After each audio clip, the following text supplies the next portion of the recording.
Hi guys, welcome to the channel Subsistence Traveling. I'm your host Jay. Today I wanted to talk about a very important topic. A lot of us are traveling, a lot of us are nomads, couch surfing, you name it. Sometimes it's hard to achieve the kind of hygiene that we would like in these circumstances. So today's video is about travel hygiene etiquette for 2020. Okay, so here goes.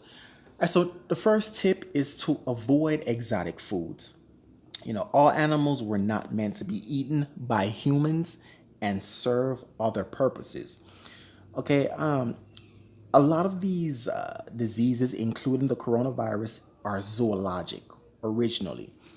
Meaning they originate with animals. Okay, the coronavirus itself originated with bats and camels. Okay, now avoid eating stuff like snakes and bats. I'm not sure, you guys may travel into, different locations where these things may be delicacies, but avoid foods that you yourself know are not meant to be eaten by humans. Okay, it's just not worth it. All right.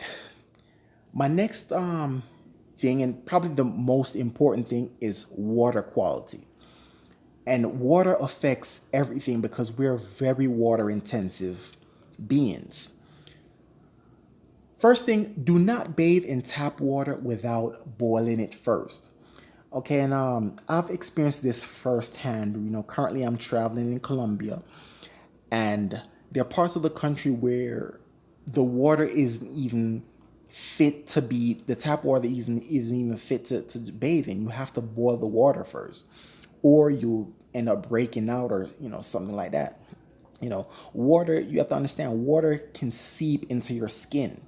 It seeps through your skin and into your bloodstream, and that can cause all kinds of problems with you, especially dermatological or skin problems. Let's just keep it simple. Plenty of skin problems and so forth.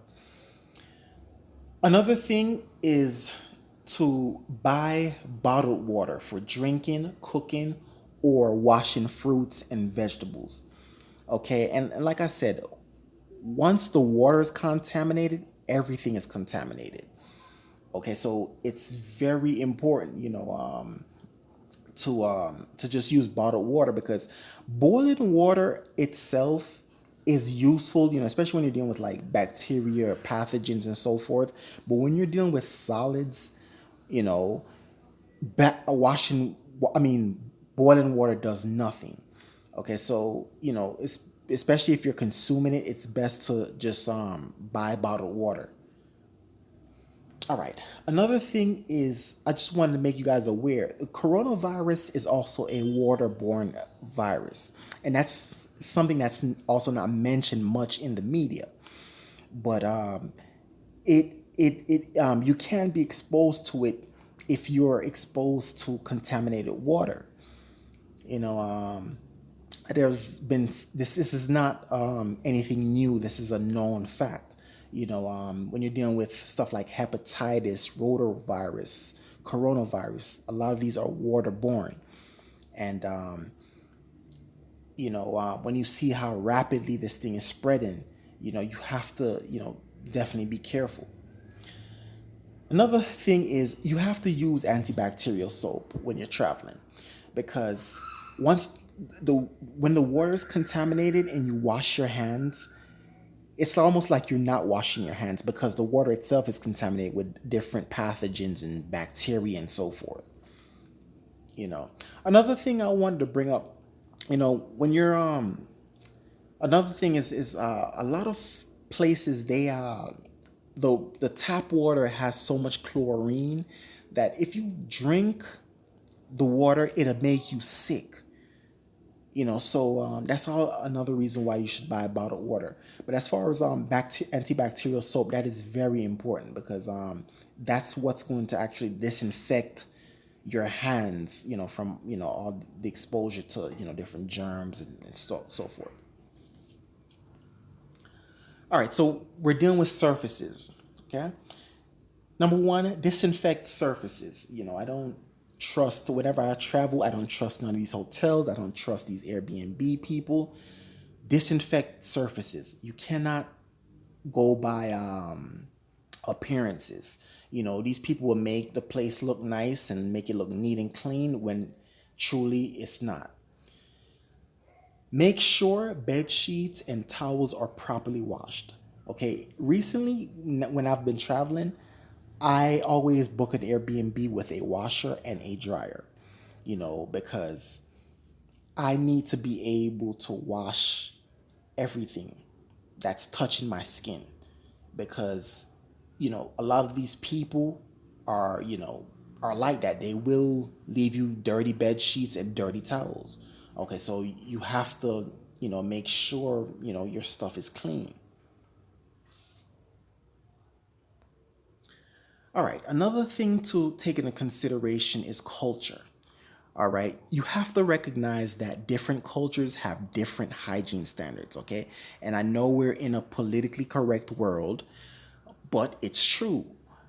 Hygiene standards vary by culture, and we can see, you know, what's going on currently with this virus. You know, it's just the truth. For example, when you're dealing with coughing and sneezing, you know, there are places where you're in a public place and people just cough and sneeze and without covering their mouth, covering their nose, and it just it just goes on like that. And you know, and it's just a regular thing, you know. So, you know, that's another thing. When you're going to restaurants, and I don't eat out much, whether I'm home or abroad, I don't eat out much. But a lot of restaurant workers in many countries don't use gloves. You know, I mean, there are benefits to that, but there are also disadvantages to that. So that's something that, you know, culture is very important when you're dealing with hygiene. You know, the foods you eat, that's a cultural thing. So, you know, something to bear in mind. Next thing is tea and warm beverage. Okay, you know, when I'm in the US, I drink tea from time to time, but not too much. But when I'm traveling, it's very important to have tea or some kind of warm beverage. You know, warm beverages help to fight germs internally. You know, like I said, once the water is contaminated or you're in a different environment where you're exposed to different bacteria or pathogens, you know, it's easy for you to eat something and, or, you know, get exposed to some kind of germs or something like that, or drink something, get exposed to, you know, that kind of thing. So like I said, it helps to fight germs internally, and it's very helpful in an environment with poor water quality, because it's so easy to, you know, get sick or, you know, to be exposed to bacteria. So tea or warm beverages is very, very, very helpful. Okay, so my final thoughts: hygiene will be a big industry in the future, and you can see that, you know, with the poor water quality in many countries, even in the developed world, we're seeing how the water infrastructure is just eroding. You know, so hygiene will be a big industry in the future. Now, I'll do a video in this in the future. Another thing to think about is, you know, we're in a period where many workers feel underpaid. So you have to consider, okay, when I go to this restaurant and where the employees feel underpaid, are they wiping down the tables correctly? Are they, you know, cleaning and disinfecting the utensils and the plates correctly? When I stay at these hotels, are they just trying to, you know, make the place look neat, but are they actually disinfecting? Are they actually washing things thoroughly and cleaning thoroughly? You know, these are things that you have to take in consideration, especially in a time when everyone feels underpaid and, you know, they feel used and so forth. So, you know, my thing is, you know, I try to avoid, you know, especially eating out and so forth, because you're dealing with people who, you know, just, anyways, guys, you know, I want to know what you think about this topic. I hope that you like, share, and I hope that you subscribe to the channel. You know, I have plenty videos a lot of travel, economics, current events. I just encourage you to go ahead and check out my videos. And again, like, share, subscribe. And I hope I see you on the next video. Again, peace to all. Have a nice night.